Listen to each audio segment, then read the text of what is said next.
बाबा मला युवकांच्या भवितव्याबरोबर खेळून कुठं पैसे कमवायचे नाहीत. दुसऱ्याचं घर उद्ध्वस्त करून रोहित पवारला काय पैसे कमवायचे नाही ही माझी प्रवृत्ती नाही. ते मंत्री असताना त्यांनी काय केलंय, अजून बऱ्याच गोष्टी आहेत. त्यांच्या जमिनी कुठं कुठं आहे, त्यांच्या इन्व्हेस्टमेंट कुठं आहेत, मी काढत नाही ना. ही माझी प्रवृत्ती नाही. मग आता तुम्ही म्हणता तुम्ही सालकरी आहात, सालकरीचा मुलगा आहात. मग अशा बऱ्याच गोष्टी ज्या मी काढू शकतो, ज्या सालकरीच्या मुलाला परवडणार सुद्धा नाही, आमदाराच्या पगारावर घेता येणार नाही.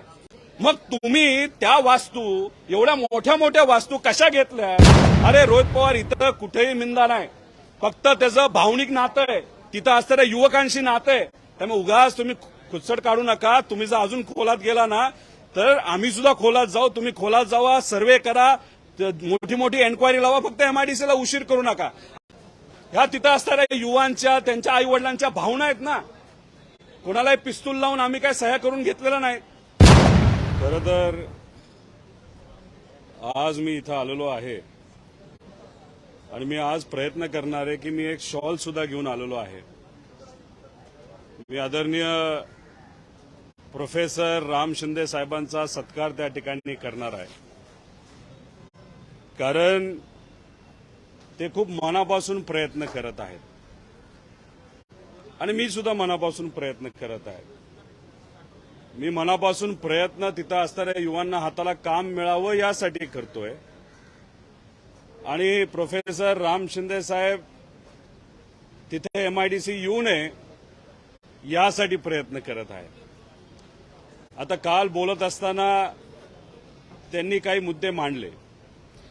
त्याच्यामध्ये ग्रामसभेचा ठराव ते बोलत होते.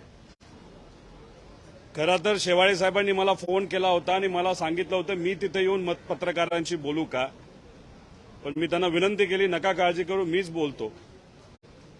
तुम्ही जर ग्रामसभेचा जो ठराव आहे तो वाचला तर काही ठराविक लोकांनी त्यांच्या मनामध्ये अशा प्रकारची भीती कुठेतरी आणलेली आहे की तिथं केमिकल इंडस्ट्री येईल. असं 11 लोकांनी विरोध केला. 104 लोक का 6 लोक तिथं होती. पाटेगावची लोकसंख्या ही 4-5 हजाराच्या पुढे आहे, पण 106 लोक तिथं होती ग्रामसभेला. 11 लोक बोलली. त्याच्यामध्ये एका व्यक्तीने सांगितलं केमिकल इंडस्ट्री येणार आहे. तिथं केमिकल इंडस्ट्री का आपण आणू, ती येणार नाही. त्याचा विरोध तिथं संपला. आपली घरं घेतली जातील, अजिबात नाही. एमआयडीसी कोणाचं घर घेत नाही, त्यांचा विरोध तिथं संपला. मग त्याच्याचबरोबर बागायती क्षेत्र, 2-3 हेक्टर बागायती क्षेत्र आहे असं कळतंय, पण तेही त्या ठिकाणी आपण वगळणार आहोत. त्याच्याचबरोबर काही लोकांचं असं मत आलं जे 10वी-12वी शिकलेत, जे उच्च शिक्षित नाहीत, त्यांना हाताला काम कसं मिळेल? अरे बाबांनो, तिथे जे उच्च शिक्षित आहेत, ग्रॅज्युएट आहेत, पोस्ट ग्रॅज्युएट, त्यांना तर काम मिळेलच. पण जे कमी शिकलेले आहेत, शिकू शकले नाही, काही आर्थिक अडचणी असतील, यांना तिथं सुद्धा अप्रत्यक्षपणे टेम्पो असेल, सिव्हिलचं काम असेल, छोटे मोठे कॉन्ट्रॅक्ट असतील, एखादं दुकान तिथं येईल, त्या माध्यमातून सुद्धा तिथं ती कामं ही त्यांना मिळू शकतात. त्यांचा तिथं विरोध संपला. आता हे जे काय आहे चॅप्टर 6 म्हणजे काय, आता ते प्रोफेसर असताना सुद्धा राम शिंदेंना कळणार नाही. चॅप्टर 6 म्हणजे काय, ज्याच्यासाठी मी प्रयत्न करतोय की तिथं जी 1100 एकर जमीन आहे त्या जमिनीवर आता शिक्के पडणार.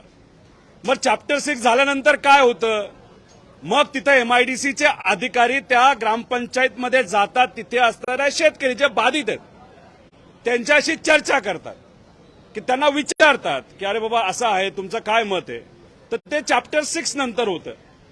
त्यामुळे कदाचित प्रोफेसर असून सुद्धा त्यांना ह्या गोष्टी माहिती नसाव्यात, पण हेच मी तिथं असणाऱ्या ग्रामस्थांना सांगितलेलं आहे. आणि त्याच्याचबरोबर तिथं जर तुम्ही बघितलं तर परत एकदा मोदींची जमीन तिथे, मोदींची जमीन तिथे ते सांगतात.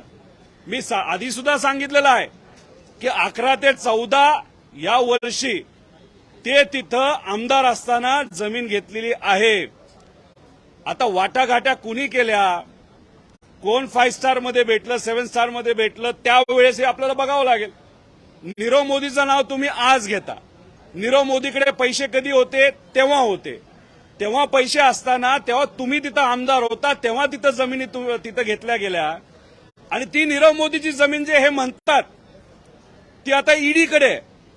या एमआयडीसीच्या सर्वे केलेल्या जागेमध्ये तिथं नीरव मोदीची ती जमीन ते बोलत आहेत, ती जमीन तिथं नाही. आता तुम्ही भाजपचे नेते म्हणतात ईडी आम्ही खिशात घेऊन फिरतो. मग आपण ईडीला विनंती करा की आता ह्याच्यात 2-3 हेक्टर जमीन जी बागायती असू शकते ती कदाचित आपल्याला उद्या जाऊन वगळावी लागेल, ती करावीच लागेल. मग नीरव मोदीची जमीन तुमच्या काळामध्ये तुम्ही जी त्याला घेऊन दिली असावी, कारण का तुम्ही तिथं आमदार असताना ती जमीन तेव्हा घेतली जाते हे तुम्हाला माहित नसेल तर आमदार कशाचं तुम्ही होता. मग तिथं त्यावेळेस जी जमीन तिथं घेतली जी आता ईडीकडे एमआयडीसीच्या या सर्वेमध्ये नाही, मग ती जमीन ईडीची पाठपुरावा करून तशी सरकारकडे आहे ती एमआयडीसीला देऊन टाका. मग एमआयडीसी 1100 एकराची होती, त्याच्यात काही जमीन जी बागायती ती कदाचित वगळण्यात येऊ शकते. मग ती जमीन जोडल्यानंतर आपली एमआयडीसी 1200 एकराची होऊ शकते.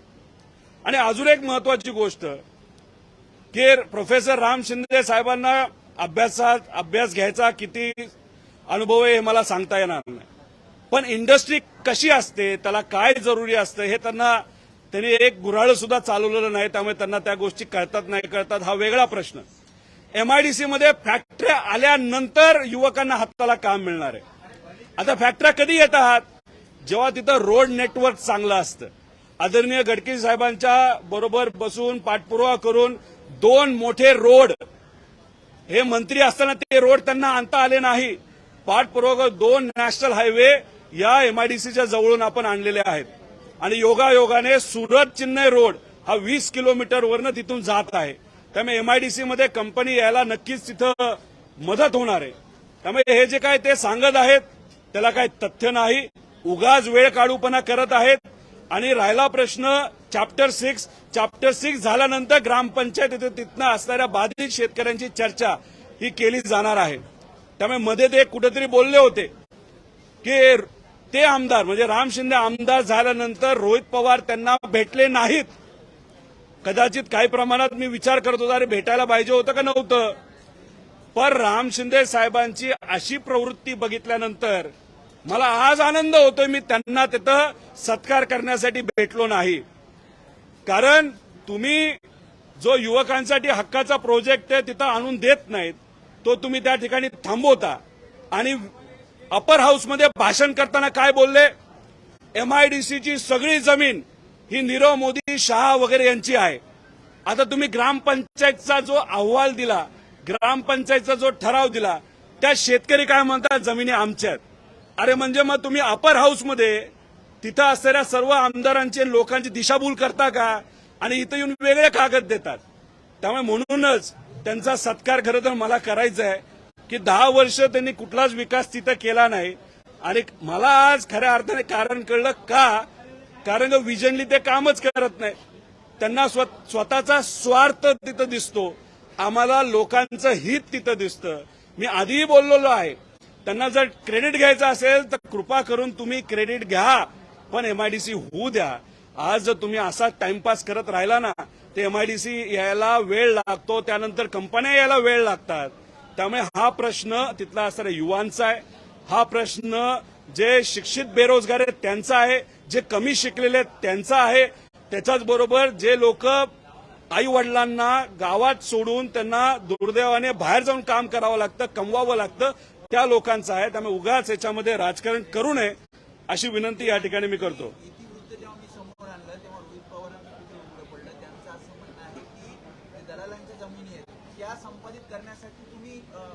अरे बाबा राम शिंदे साहेब, 11 ते 14 तुम्ही आमदार तिथं होता, मग नीरव मोदीची दलाली कुणी केली, हे राम शिंदेंनीच केली ना. मग तुम्ही कुठं भेटला असाल का, तुम्हाला हे सांगायचं की तुम्ही आमदार असताना तुमच्या मतदारसंघामध्ये कोण इन्व्हेस्टमेंट करते हे कळत नाही. अहो नीरव मोदीची आत्ताची जमीन जी एमआयडीसी सर्व्हेमध्ये नाही ती ईडीकडे आहे. मग हा विषय कुठे येतो, पितळ उघडा, मी कागद घेऊन फिरतो.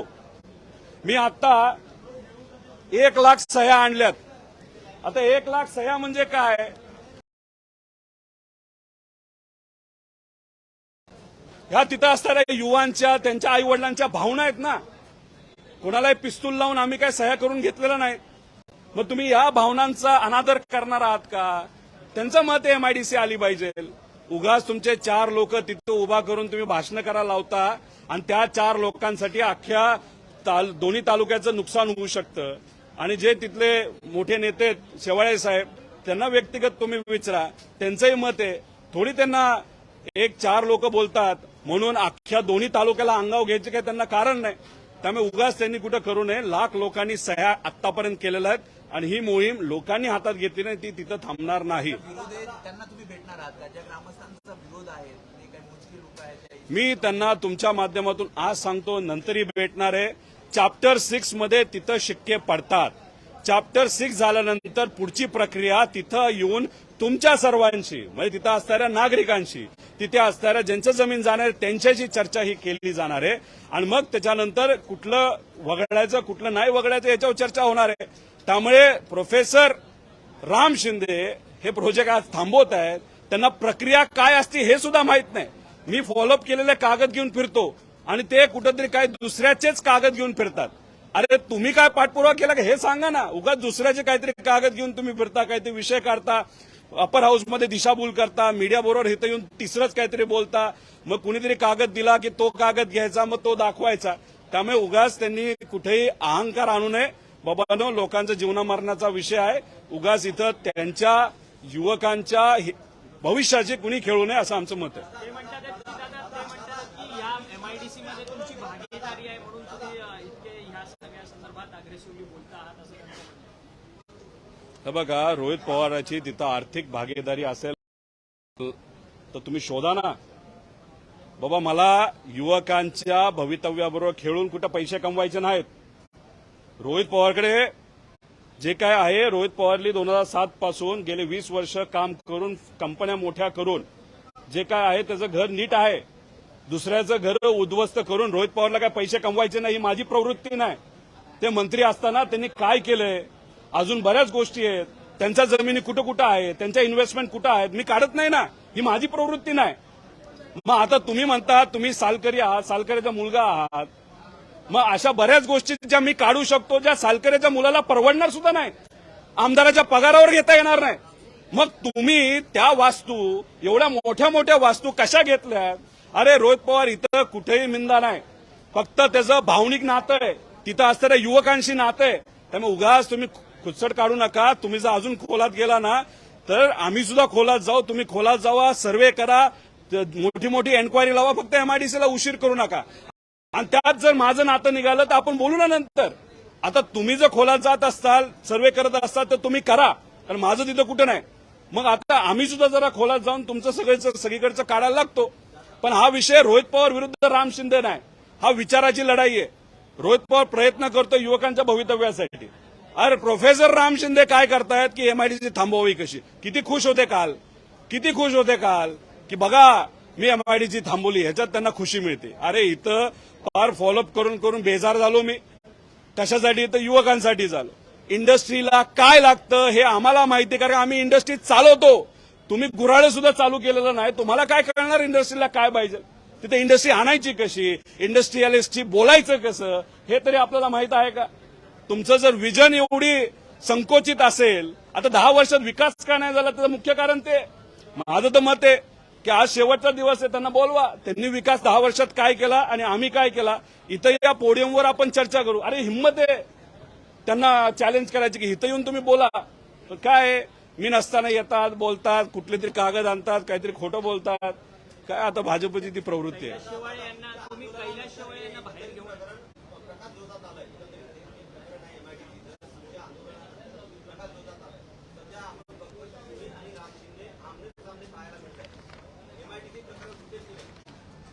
अरे सुटलंच पाहिजे. मी तर म्हणतोय, उदय सामंत साहेबांना विनंती करतोय, राजकीय दबाव ठेवा बाजूला, नाहीतर इथं युवक त्यांना माफ करणार नाही. त्यांना मी पाठपुरावा करणार नाही. हे 1 लाख सह्या त्यांनाच देणार आहे. आता राजकीय दबावाला ते जास्त महत्व देतात का युवकांच्या भवितव्याला? हा त्या मंत्र्यांचा विषय आहे. आपण छत्रपती शिवाजी महाराज यांच्या पुतळ्यासमोर आंदोलन झालं. तुम्ही परवाला 25,000 सह्या आणल्या, आज लाख सह्या आणल्या.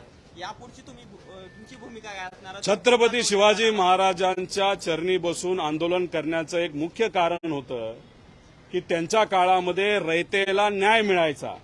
हे सरकार रयतेचं म्हणजे सामान्य लोकांचा विचार करणारं सरकार आहे का ठराविक राज्यकर्त्यांचा विचार करणारं सरकार आहे का ठराविक व्यावसायिकांचा विचार करणारं सरकार आहे? मग आता तुम्ही जर युवांना तिथं संधी देत नसाल आणि एक तुमचा वरच्या हाऊसचा जो लोकशाही मार्गाने पडलेला आमदार आहे त्याचं तुम्ही जर ऐकत असाल त्याच्यावर न करते हे सरकार रयतेचा विचार करत नाही. हे सरकार फक्त राजकारणाचा विचार करते. आमचं हेच म्हणणं आहे, राजकारण बाजूला ठेवा. अरे हे राजकारण बघता बघता ह्याच्यावर चर्चा करता करता अख्खं महाराष्ट्राचं पब्लिक बेजार झालंय. शेतकऱ्याबद्दल चर्चा नाही, युवकांबद्दल चर्चा नाही. आता ह्याच्यात तुम्ही जर खोलात गेलं तर व्हाईट पेपरचा विषय.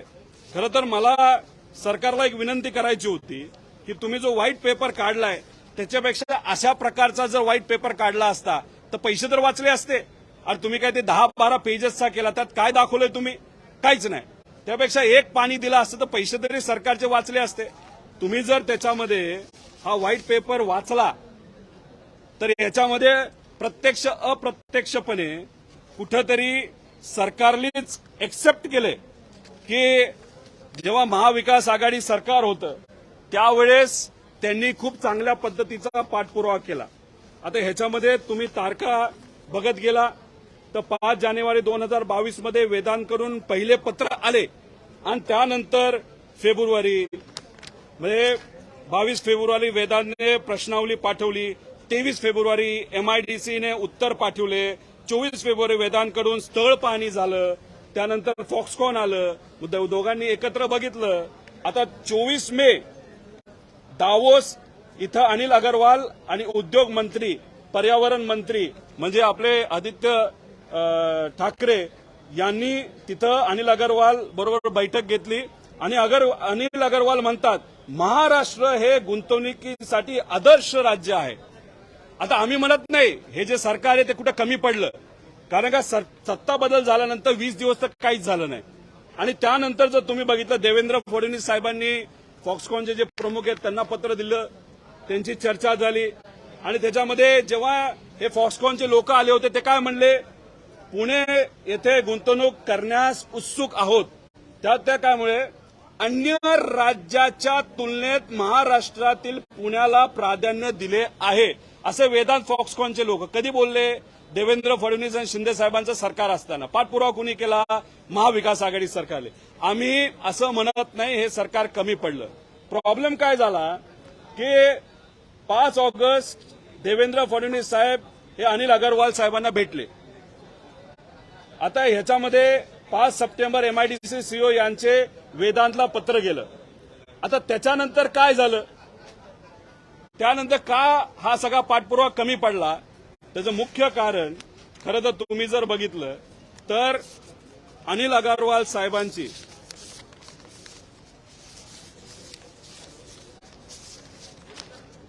ही जी ट्वीट आहे 5 सप्टेंबर रोजी त्यांनी ट्वीट काय केली आहे, हमेशा की तरह हमारे माननीय प्रधानमंत्री श्री नरेंद्र मोदी जी से मिलकर नई प्रेरणा मिली. वेदांता फेब और सितंबर सेमीकंडक्टर परियोजना के साथ साथ भारत की ऊर्जा सुरक्षा के विषय पर 5 सप्टेंबरला ही बैठक झाली आणि 11 सप्टेंबरच्या आसपास अनिल अगरवाल साहेबांनी सांगितलं की आता वेदांत आणि फॉक्सकॉनचा प्रोजेक्ट हा कुठं होणार? हा गुजरातला होणार. गुजरातला का होणार? तर गुजरातला त्यावेळेस इलेक्शन होतं. आता ह्याच्यामध्ये आपल्या सेमीकंडक्टर पॉलिसी ह्या 2 आहेत. एक 23 मार्च 2022ची आणि नवीन पॉलिसी ही कधी आली तर ही आली 21 सप्टेंबरला. आता नवीन पॉलिसीमध्ये काय होतं की तुम्ही जी इन्व्हेस्टमेंट कराल त्याच्यावर जो मोबदला तुम्हाला मिळणार आहे त्याला रिस्ट्रिक्शन होतं 12,000 कोटीचं. मग समजा जर वेदांत फॉक्सकॉननी 1 लाख कोटी टाकले तर त्यांना मॅक्सिमम बेनिफिट हे कुठेतरी 12,000 कोटीचं होतं. आणि नवीन पॉलिसी 21 सप्टेंबरला जी आली त्याच्यामध्ये त्याला मर्यादा कुठेही ठेवल्या नाहीत. पॉलिसी आली, चांगली गोष्ट आहे, देशासाठी चांगली आहे. गुजरातला इलेक्शन होतं, योगायोग समजा. प्रधानमंत्री साहेबांना भेटले, लगेचच गुजरातला हा प्रोजेक्ट घेतला गेला, योगायोग समजा. पण माझं एकच मत आहे की मग राज्याचे हे जे काही डबल इंजिन सरकार होतं, त्यांचं जे मोठं इंजिन आहे यांच्यासाठी पाठपुरावा करू शकले नाहीत. मग माझं एक मत आहे, हे वेदांत फॉक्सकॉनची पाठपुरावा करण्यासाठी कमी पडले असं नाही, पण ह्यांचं मोठ्या इंजिनची पाठपुरावा करायला हे कुठेतरी कमी पडले असं माझं प्रामाणिक मत आहे. आणि त्याच्याच बरोबर तुम्ही जो एअरबसचा विषय त्यांनी घेतला, अरे आम्ही म्हणलो नव्हतो एअरबस महाराष्ट्रात येणार आहे. हे उदय सामंत साहेब स्वतः म्हणले होते का मुलाखतीमध्ये एअरबस हे टाटा एअरबस हे तिकडे ह्याला येणार आहे मिहानला, म्हणजे कुठे नागपूरला. आता तुम्हीच म्हणता आणि नंतर म्हणता ते येणारच नव्हतं. त्याच्याच बरोबर जी याची pharmaceutical city bulk drug park 11 ठिकाणी होणार होत्या, त्यातल्या बघा स्वतःच मंत्री महोदय म्हणले होते. आणि त्यानंतर मग ही बल्क ड्रग पार्कचा विषय 11 राज्य होते, त्यातले 3 निवडले जाणार होते. आपलाही प्रस्ताव गेला होता, आपला प्रस्ताव वेळेवर गेला होता, पण केंद्र सरकारने आपल्याला वगळलं. त्यामुळे हा जो व्हाईट पेपर त्यांनी कुठेतरी आणलेला आहे तो मला असं वाटतं की अतिशय नाराज करणारा आहे. आणि प्रत्यक्ष अप्रत्यक्षपणे कुठेतरी महाविकास आघाडीनेच फॉक्सकॉन आणि वेदांसाठी पाठपुरावा केलं हे सिद्ध या व्हाईट पेपरच्या माध्यमातून झालेलं आहे.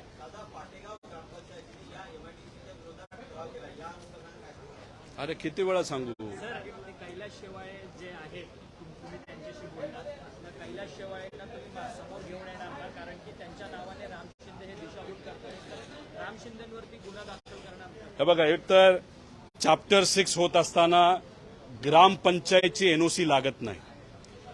चॅप्टर 6 होतो तिथं जे काही शिक्के असतात एमआयडीसी ते पडतात आणि चॅप्टर 6 झाल्यानंतर ग्रामपंचायतशी चर्चा होते.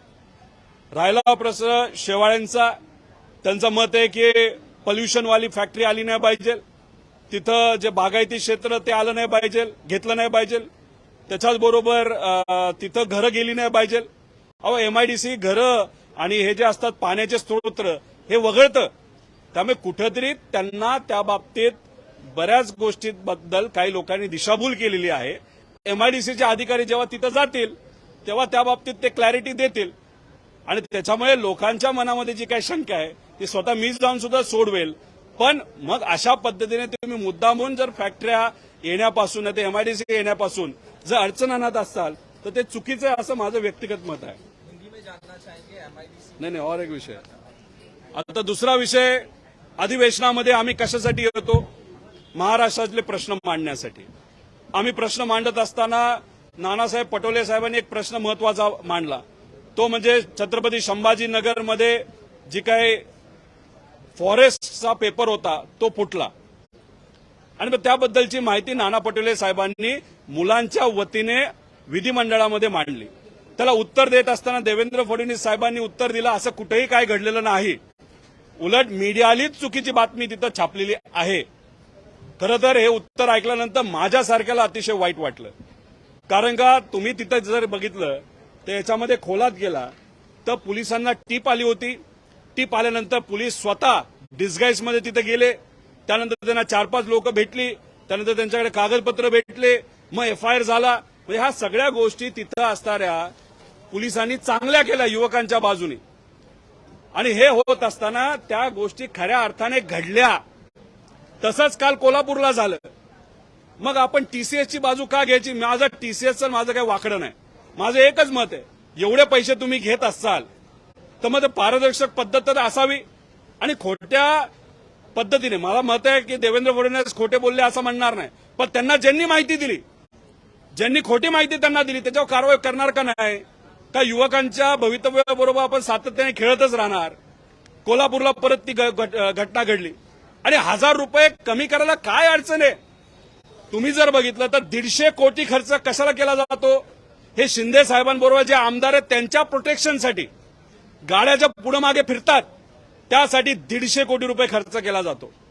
आणि मग त्यांच्यावर खर्च करण्यापेक्षा एक कॉन्स्टेबल द्या ना, आणि मग तो खर्च या युवकांच्या भवितव्यासाठी करा. 100 रुपये लावा, नाही तर राजस्थान सारखं तुम्ही लावा. तुम्ही 1000 रुपये घेता प्रत्येक परीक्षेला, प्रत्येक व्यक्तीकडनं 1000 रुपये घेता, मग ते 15-15 हजार रुपये या लोकांचा खर्च होतो.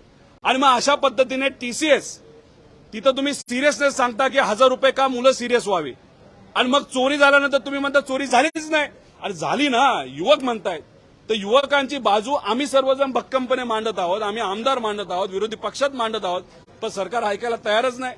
मग ह्या सगळ्या गोष्टीचा निषेध कुठेतरी आम्ही सर्वजण करतो. एमआईडीसी के मुद्दे को लेकर आपने 1 लाख सिग्नेचर लिए हैं और जगह के बारे में भी कहा कि नीरव मोदी की जगह है, उसको लेकर जरा कहना पूछना चाहूंगा, और वेदांत और फॉस्फॉन को लेकर बात एमआईडीसी के बारे में मेरे जो विरोधक है राम शिंदे साहब, वो लोगों की, सरकार की, मीडिया की दिशा भूल कर रहे हैं. वो हर वक्त जो नीरव मोदी की जमीन वहां पे उसके बारे में बोलते हैं. मैं इसके बारे में क्लैरिफिकेशन दिया हूं कि वो ईडी के पास जमीन है, एमआईडीसी ने वो जमीन नहीं ली सर्वे में. अगर आपके सरकार का ईडी से कुछ संबंध हो तो आप रिक्वेस्ट करो ईडी से कि अभी वो आपके पास है, तो एमआईडीसी का जो 1100 एकड़ जमीन हमने फाइनल की है उसमें और 200 एकड़ ऐड हो जाएगी, तो 1300 एकड़ की एमआईडीसी हो जाएगी. तो इसलिए यहाँ पे आके वो गलत इन्फॉर्मेशन देते हैं. दूसरी बात, जो ग्राम पंचायत है उन्होंने क्या कहा है कि वहां पे केमिकल इंडस्ट्रीज नहीं आना चाहिए. ठीक है, वहां पे जो क्षेत्र पे फ्रूट्स के अगर खेती की जाती है तो वो खेती आप निकालो. और दूसरी बात, वो बोल रहे हैं कि वहां पे अगर घर हो तो वो नहीं लेने चाहिए. बराबर है, वो लेने ही नहीं वाले. चैप्टर 6 का अर्थ ऐसा होता है कि वहां पे वो स्टैंपिंग एमआईडीसी का होता है, और उसके बाद फिर वहां के ग्राम पंचायत के साथ वो चर्चा करती है एमआईडीसी, और फिर फाइनलाइजेशन होता है.